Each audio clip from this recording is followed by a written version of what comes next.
Hey y'all, it's Jennifer with Substance in Christ. So, I don't know if I don't think I post so much about it on here, but I am like a firm believer in Gnostic Christianity. I say this because I've read quite a bit into it and I've experienced a lot of things that it talks about. I just know without like a shadow of doubt in my heart. Like my beliefs, I do believe in what the Gnostic Christians talk about. So, with that being said, we hear wisdom throughout the Bible. I don't know if y'all, Pistis Sophia is a book that goes along with Gnostic Christianity. Sophia, I'll break it down real quick. Sophia, she actually created the demiurge she did not consult with her counterpart. And she created without consultation, in turn creating a false god that wasn't of the light. So he ended up getting cast out and creating things without light. So in turn, Sophia came down to we carry a spark of Sophia, right? So Sophia is actually translated in the same. I think it's either Greek or Hebrew. I think it's Greek. Sophia actually is the equivalent of wisdom.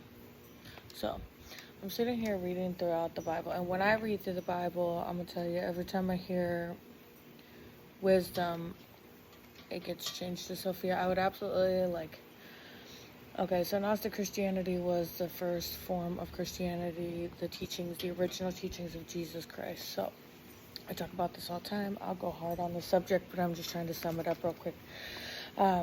So the original teachings of Jesus Christ, so the Roman Catholics actually came in and they tried, keyword tried, to wipe out Gnostic Christians afterwards and to completely change the whole structure of their religion and the teachings, and they eliminated a lot of the teachings. Actually, they tried to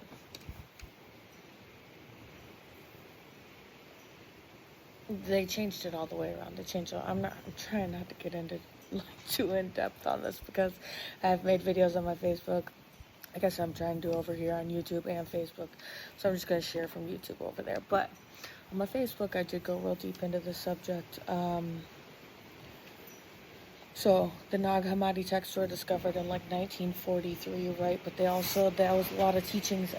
It was actually some monks that, when the Roman Catholic Empire tried to wipe out Gnostic Christians and change the whole structure, concept of the religion, somebody went out and they hid the Nag Hammadi text, which included the Gospel of Mary Magdalene. There's all these different books that were not included in the 66 book Bible because they weren't discovered until 1943.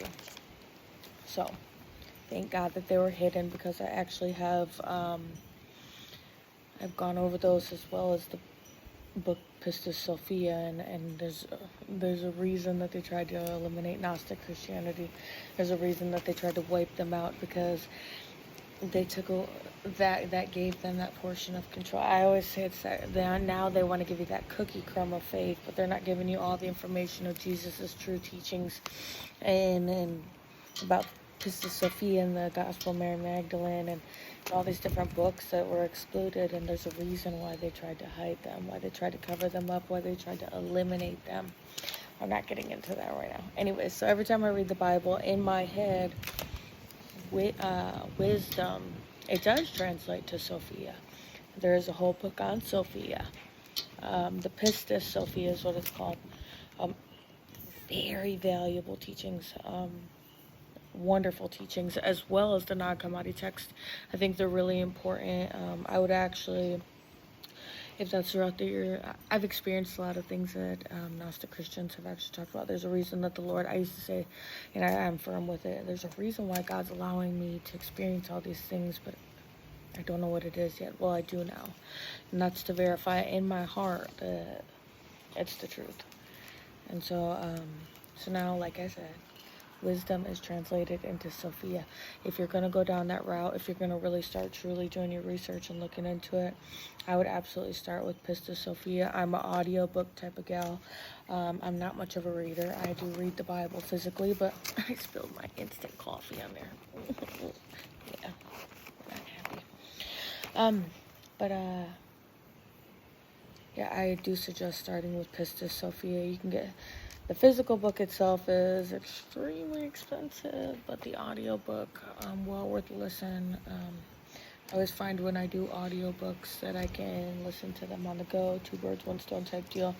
I can't underline, I can't, you know, physically look at it, but I used to be working and I try and listen to audiobooks while I was working, so absolutely worth the listen. But I do strongly suggest listening to Pistis Sophia before you start on the knock. I strongly suggest Pistis Sophia to anybody.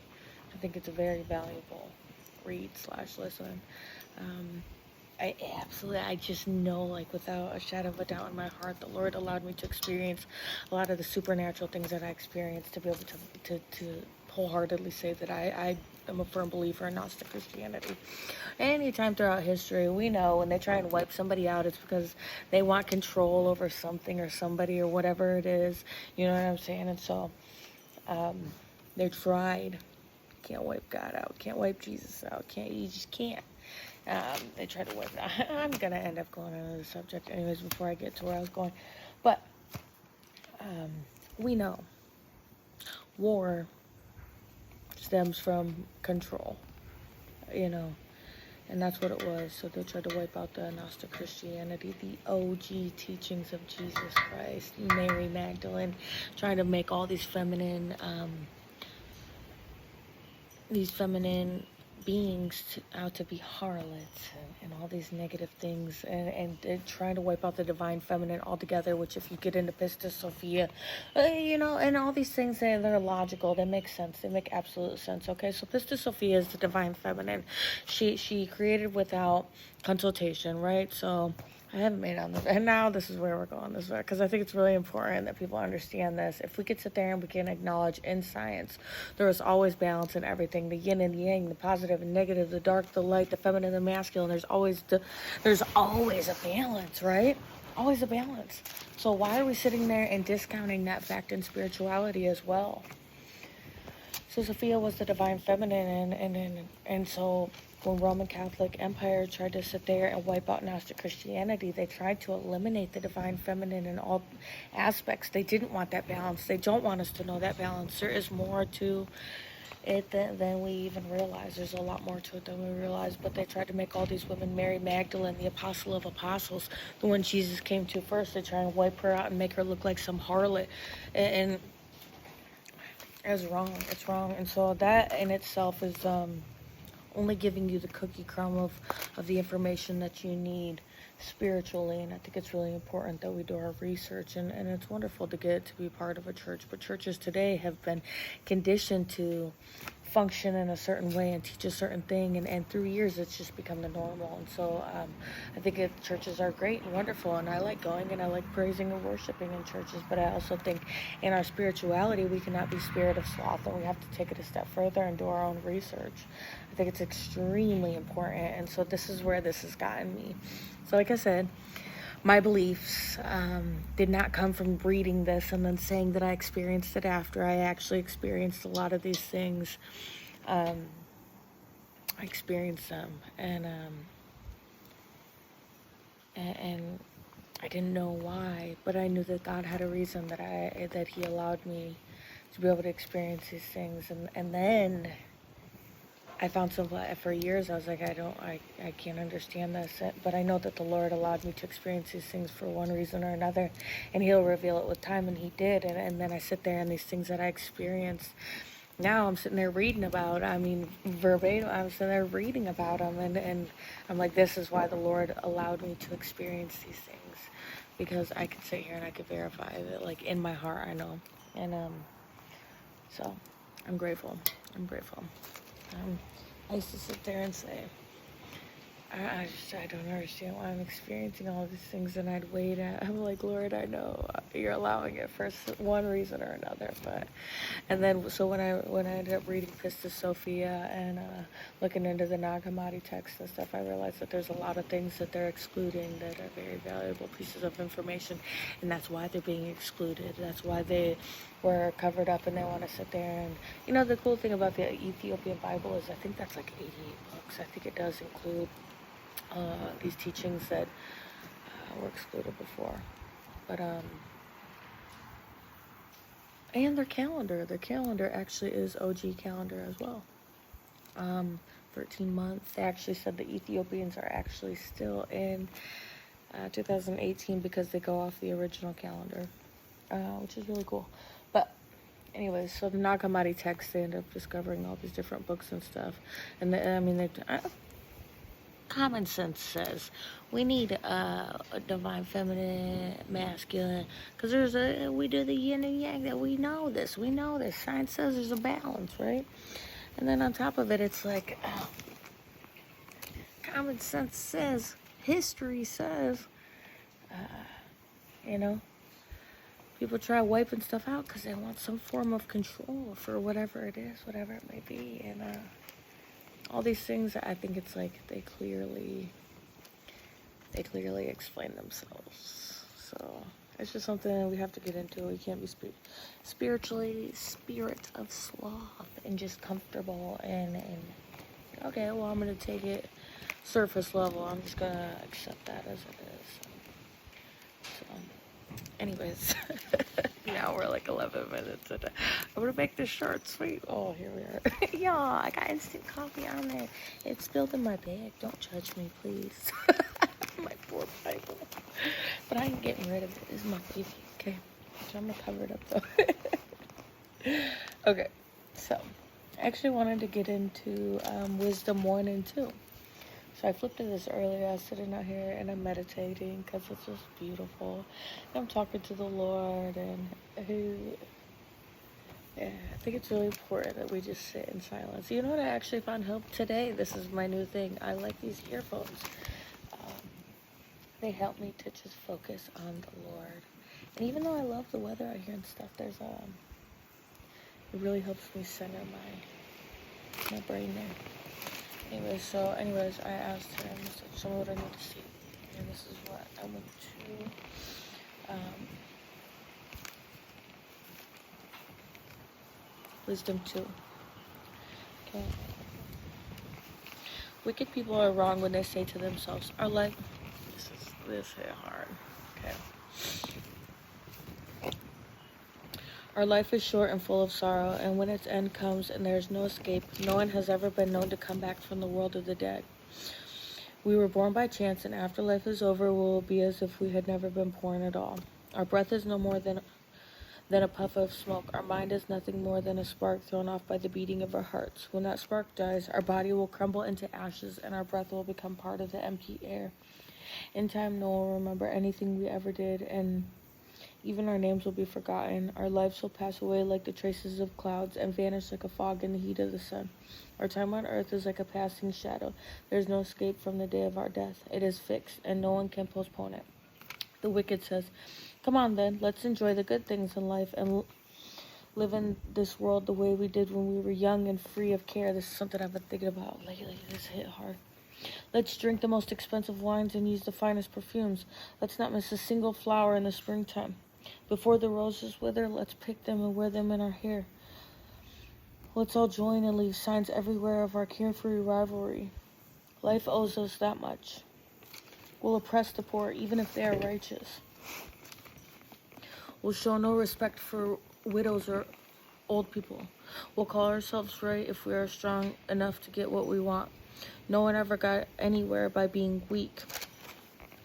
Sound familiar? Righteous people are nothing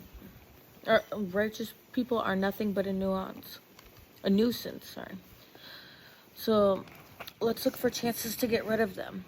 They are against what we do. They accuse us of breaking the law of Moses and violating the traditions of our ancestors. They claim to know God, and they call themselves the Lord's children. We can't stand the sight of people like that. With their What they are contradicts our whole way of thinking. They are not like other people. They have strange ways. They think that our moral standards are so corrupt that everything we do should be avoided. They boast of having God for their father and believe that when all is said and done, only the righteous will be happy. But we'll see if that's true. Let's see what will happen when it's time for them to die. If the righteous really are God's children, God will save them from their enemies. So let's put them to the test. We'll be cruel to them and torment them. Then we'll find out how calm and reasonable they are. We'll find out just how much they can stand. We'll condemn them to a shameful death. After all, they say that God will protect them. That is how evil people think, but they are wrong. They are blinded by their own wickedness. They have never known God's secrets, never hoped for the rewards of a holy and blameless life. When God created us, He did not intend for us to die. He made us like Himself. It was the devil's jealousy that brought death into the world, and those who belong to the devil are the ones who will die. Okay, so let's get into this. I think it's the book of Enoch. No, is it the book of Enoch? One or two? I believe it's one of those. I think it's the book of Enoch, and it's the and it talks about death being a cold. Being eliminated from existence is a cold place. These are also mentioned in these, the Gospels that are in the Nag Hammadi text. There's a few of the books that actually mention this as well. So it talks about pretty much hell. What we would consider hell being a cold place, not a fiery furnace where we burn up. But this actually makes a lot of sense. If you think about science, like cold actually slows cellular activity down. The colder it gets, the less. Okay, so first of all, I'm backtracking even more. Energy and light are what we are made up of. This is science. This is proven. Vibrational energy and light. That's what everything is made up of. So if you sit there and you think about temperature, also, but you correlate that with the teachings of the Bible as well, these scriptures, these texts, that, especially the ones that are excluded, we are not cast into a furnace of fire. Heat actually increases movement and energy. It actually, a lot of these books talk about a cold place where if the energy there, you'll be, like, if you are to be eliminated spiritually or whatever, it's actually into a cold place, cast out into the cold, and that will slow down. Scientifically, that slows down molecular activity. Maybe I'm getting my terms wrong here, forgive me if I am, but you got the concept, you get it, which makes sense. So,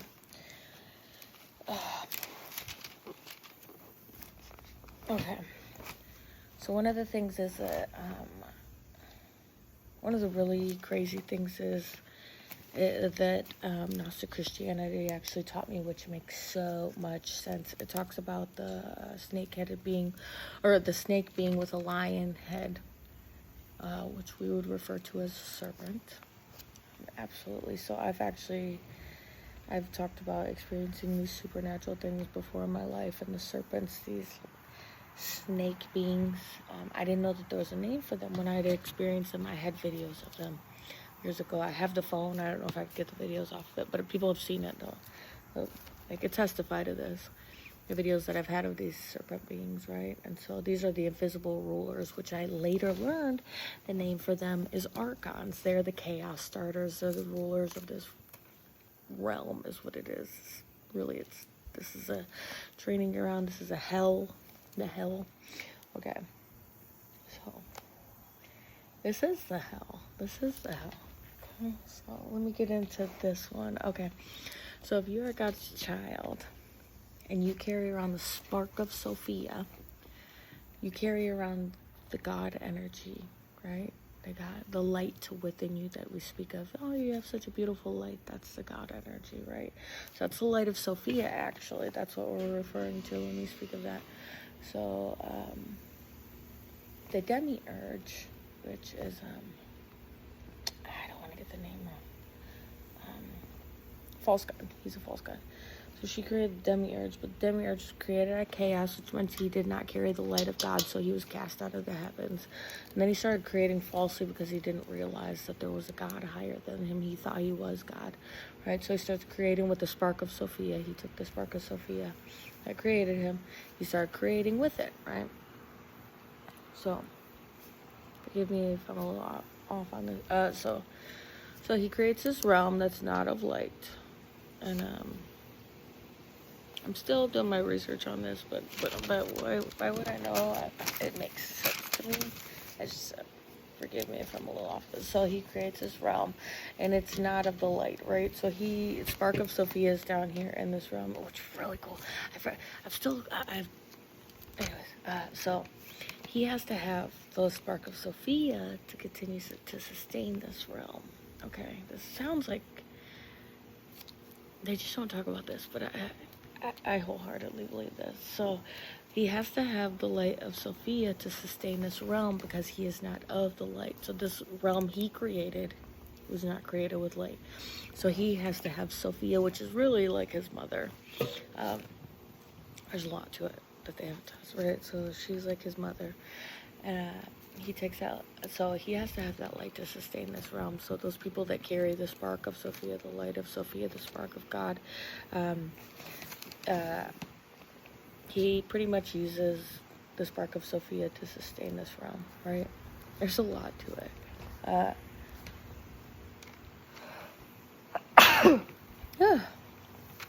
So, how does he harvest the light from God's children that are walking among these realms, right? Or this realm. Okay, so we know that the Bible says to not live in fear 365 times in the 66th book Bible, right? So there's different things, there's reasons why they say not to be like fearful or not to be angry, vengeful, lustful,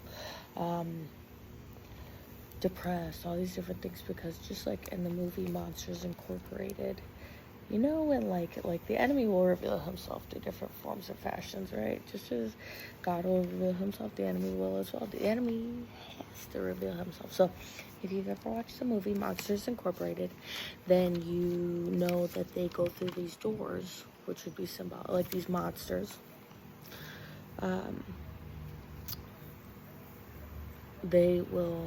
They open the doors and they scare the children, and they harvest that energy in a different realm to sustain their city. Where do you think the concept comes from?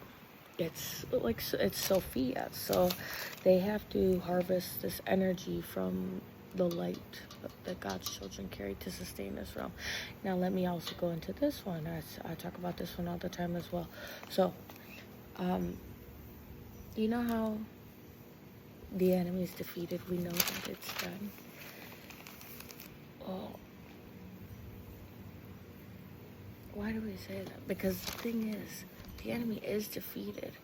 So this battle is not a battle of can he win against God. He knows he can't win against the true God, the demiurge. He knows he can't win this battle against God. So it's not a matter of beating God. It's a matter of sustaining this realm a little longer, right? I could go into all this. So, with that being said, he uses God's children, Sophia's light, as like a battery pack. It's like a recharge. So he instills fear in us, all these different emotions. If it's not good, it's not God. So he instills all these different emotional fears, whatever it may be emotionally. Fear is a big one. I always talk about it's like a squid, and when they get scared, they exert that ink, you know. But that's how I imagine symbolically, is in exerting that energy when we're fearful and all these different things that are not of God.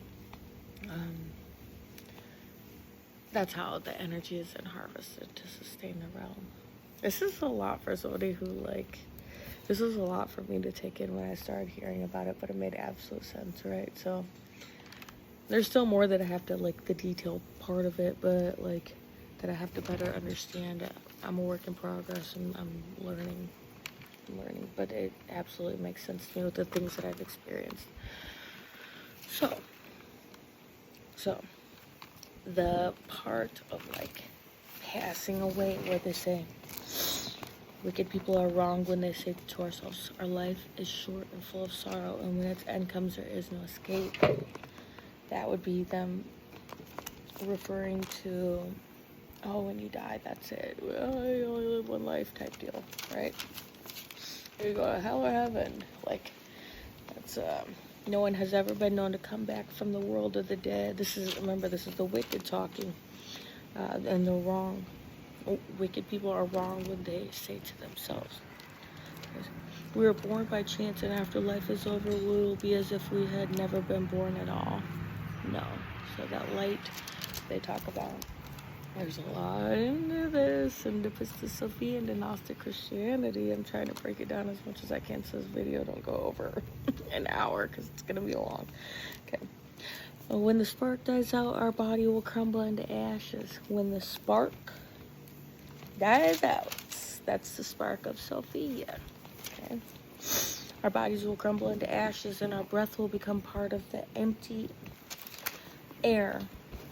In time, no one will remember anything we ever did, and even our names will be forgotten. First of all, energetic memories. Beautiful. Energy can't be created nor destroyed, am I right? There's so much to it. I'm trying to really break it down quick, because I haven't made a video like this for my YouTube. But yeah. Our lives will pass away like the traces of clouds and vanish like fog in the heat of the sun. Our time on earth is like a passing shadow. There is no escape from the day of our death. It is fixed, and no one can postpone it. So remember, this is the wicked people are wrong when they say to themselves. This is the wisdom of Solomon. This is wisdom too, right? Just a breakdown right there. It correlates with Gnostic Christianity so much. When the spark dies, why do they talk about the spark? That's a spark of Sophia. Okay? And now in my head, every time I'm reading the Bible, every time I see wisdom, I'm replacing it with Sophia. I absolutely recommend. Like I said, I would listen to Pistis Sophia before we jump into the Nag Hammadi text. It's going to help you have a better understanding of the Bible, the 66 book, King James Version, whatever your standard versions of Bible. It's going to help you have a better understanding with that, as well as when you do go into the Nag Hammadi text. Beautiful understanding. It's wonderful. The wicked say, come on then, let's enjoy the good things in life. This part right here. Oh, if we're just going to enjoy it, we're just going to enjoy it. We're going to do what we want to do. We only got one life to live. Am I right? How many times have we heard that? Right? Come on then, let's enjoy the good things of life and live in this world the way we did when we were young and free. First of all, Nag Hammadi text sits there, or the Nag Hammadi text, the Pistis Sophia sits there and talks about how that energy is recirculated. When they say, oh, when you die, go to the light, I'll go to the light. Well, that energy, there's these archons, these snake beings, these chaos starters of this realm are meant to cause chaos in our lives, to keep us in that vibrational state where we're exerting and squid inking our energy out so they can sustain this realm. Because like I said, it's not a matter of the enemy defeating God because he knows he's defeated. It's a matter of sustaining the vibrational frequency, the resonance long enough to sustain that realm a little bit longer. But once we're able to stay in a state of joy and allow the Lord to rid us of these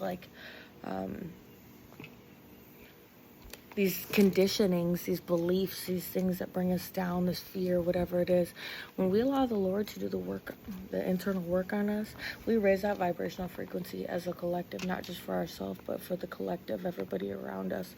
In turn, raising that vibrational frequency enough to crack the firmament open, baby. Yeah. There's a lot to it. Anyways, so all these evil, wicked ones. So the conditionings of society has made us think, oh, we could do whatever we want. We only got one life to live, and I'm gonna enjoy it. I'm gonna do whatever I want. That's the enemy speaking, right? Because let's drink the most expensive wines and use the finest perfumes. First of all, right there, I see what leads into addiction and greed. Okay, the spirit of addiction, the spirit of greed, right? And I've experienced all these things the Lord's broken me free. See, I still have stuff to work on. I'm a work in progress. But I absolutely know these are these little roots that just, let's drink the most expensive wines, the spirit of greed, and use the finest perfumes. Let's not miss a single flower in the springtime. Before the roses wither, let's pick them and wear them in our hair, Let's all join in and leave signs everywhere of our carefree revelry. Life owes us that much, Greed will oppress the poor, and even if they are righteous. We'll show no respect for widows or old people. We'll call ourselves right. Does this not sound so familiar, y'all? We'll call ourselves right if we are strong enough to get what we want. No one ever got anywhere by being weak. Righteous people, God talks about being meek, not weak. Righteous people are nothing but a nuisance, so let's look for chances to get rid of them. They are against what we do. They accuse us of breaking the law of Moses and violating the traditions of our ancestors. They do. The evil ones, there's those of dark and those of light. They claim to know God and they call themselves the Lord's children. We can't stand the sight of people like that. What they are contradicts our whole way of thinking. They are not like other people. They have strange ways. They think that our moral standards are so corrupt that everything we do should be avoided. They boast of having God for their father and believe that when all is said and done, only the righteous will be happy. We'll see if that's true. Let's see what will happen when it's time for them to die. If the righteous really are God's children, God will save them from their enemies. So let's put them to the test. We'll be cruel to them and torment them. Does this not sound so familiar in society? One of the really, did y'all know, fun fact, there is actually the book of Adam and Eve. Oh man, that one goes hard. I love the book of Adam and Eve, which also goes into, there's so much to the book of Adam and Eve. But it also goes into like the division of like good versus evil, how in detailed depth of how why and how they actually got cast out of the garden. Man, it's a whole twist on everything. The Bible, there's been a lot of twists to it, but it actually, like I said, get into your Pistis Sophia and then jump into the hidden books of the Bible. It's really good. And so it sits there and it shows the actual like in-depth the differentiation between the good and evil and the truth behind the separation from the garden, and it talks about Cain and Abel and them, they're twins. Remember we talked about elimination of feminine in the 66 book Bible. But did y'all know that Cain and Abel were actually twins? Yeah, I didn't either. It's crazy. So Adam and Eve actually had 5 children. And yeah, it's very cool. It's very cool. Definitely something to get into. But it talks about right there the separation of good and evil, and the actual reason behind why Adam and Eve were separated from the garden, and the actual significance of the garden. Man, it goes really hard. Anyways, so I was just saying, like, this sounds so familiar. That is how evil people think, but they are wrong. They are blinded by their own wickedness. They have never known God's secrets, never hoped for the rewards of a holy and blameless life. When God created us, He did not intend for us to die. He made us like Himself. Hallelujah. Right there. It was the devil's jealousy that brought death into the world. And those who belong to the devil are the ones who will die. They will be cast into the freezing cold. This book is so good right off the bat. I just had to get out. I'm like 33 minutes in. I'm going to get off her right now, but I'll reflect and like, this is really good. I mean, actually, just that right there hit so hard. I'm going to be on later. I want to get on and say like how familiar that is, and we can't just sit there, we can't like, can't be okay with the evil, wicked things of this world. Like, I don't know. I remember being a person that lived like that, like believing these false truths that I was told we only have one life to live, you know. So it's okay, just like live it up. The YOLO, the 0 to 100, that was my motto back in the day. 0 to 100 real quick. And or YOLO, or if you're gonna do it right. That was back in the day, and that's not it at all. It's not about, we don't just have one life to live. You know what the crazy thing is that I was gonna get into, that's why I was making this video, is that I actually like the reincarnation of the soul. So there's a lot of depth. So the soul actually is not just cast out for eternity, right? It actually reincarnates. And that's one of the things that's taught in Pistis Sophia as well, is the soul will actually reincarnate to learn. So there's the cellular, the energetic memory that we carry, right?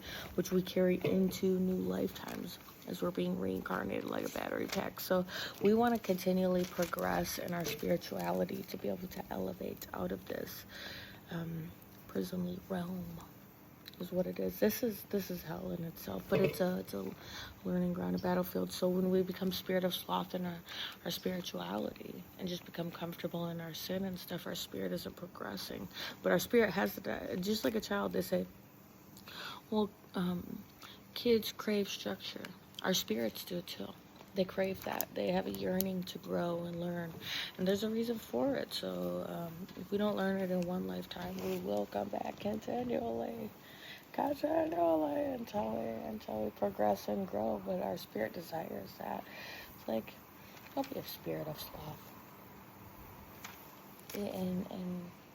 And your soul's progression, your soul's growth. It's important. It is important not to just conform to what the enemy tells us. Like, we only live one lifetime, you know. What you do don't make no difference. That's not true. That's not true at all. And not just, it's not just important for your soul's growth. It's important for everyone around you, truly, wholly, to ascend out of this prisonly realm. For real. That's what it is. And so, I'm gonna get off for now. 37 minutes in. And I just wanted to make this video, like, I don't know, I think it's so important that not just for ourselves, but those around us, our children, past generations, future generations, to continue to grow and have the desire and want to grow with the Lord and for the Lord and through the Lord. And it's important. It's also peaceful. It's also tranquil. So, God bless. Hope y'all have a great time.